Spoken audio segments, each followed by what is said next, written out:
How many people live in the United States on April 1st, 2020? That's the basic question asked by the 2020 census, and the answer has major implications for the federal government. It's absolutely critical to our democracy. Simply put, if you're not counted, you're not represented.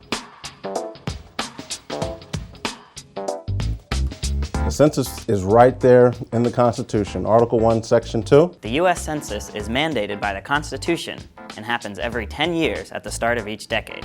The very first census was conducted on horseback in 1790. The U.S. Marshals would go across the country, door-to-door, door-knocking, going to homes and to homesteads and counting individuals. One of the most important things accomplished by the census is congressional apportionment. Apportionment is the use of census data to determine how many congressional seats each state gets in the House of Representatives.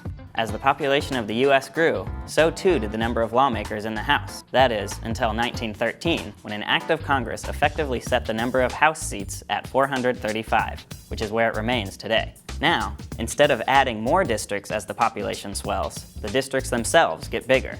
So when I first came here, I think I represented 500,000 people. Now, because of the additional population, I represent 750,000 people. And as population shifts occur throughout the country, some states will lose representatives and others will gain them. Another important reason to be counted, census data helps determine where government funding gets sent.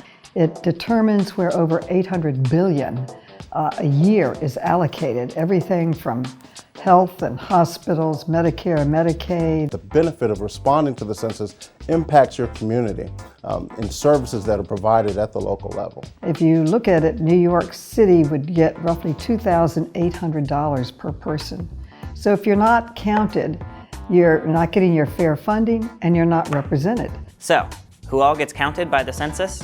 Everyone living in the 50 states and territories, including children, non-citizens, and people without an address. For people who are experiencing homelessness, we'll have staff that actually walk the streets of the country and go to those places where those people are residing and count them on the spot. So how do you make sure you're counted? In April 2020, every household should receive an invitation to respond to the census online, by phone or by mail. If you forget to do that, soon enough the Census Bureau sends people knocking on doors to fill in the gaps. The census will be online in 13 different languages, and there will be guides for nearly 60 languages. The results will be delivered to Congress and the White House in December 2020. By early 2021, the Census Bureau will send redistricting data to the states, and district lines will be redrawn for the coming decade.